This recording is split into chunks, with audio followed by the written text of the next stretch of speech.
Okay, pinipisok na ang tarong. Some talong from our garden and some talong from the store. Kasya ba yung kaldero mo? Ayan. Parang hindi kasya. Ano pang ilalagay mo dyan? May ampalaya ka? May ampalaya.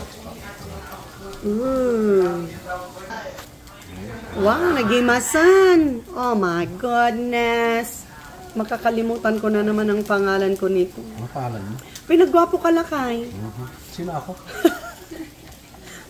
Basta pag si Andre ang nagluluto, gumagaw ko siya eh. Lakay, nagwapo ka, magayam na eh. Ang haba ng hair mo ha. Ang haba ng eyelashes mo na nasunog.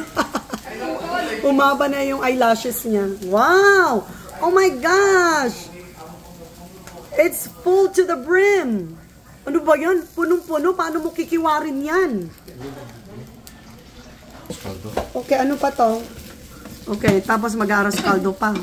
Ano ba to? Ano bang mga pinaggagawa natin sa buhay? Parang naglamlamon, pero aramidan tayo. Lamon dito, lamon doon.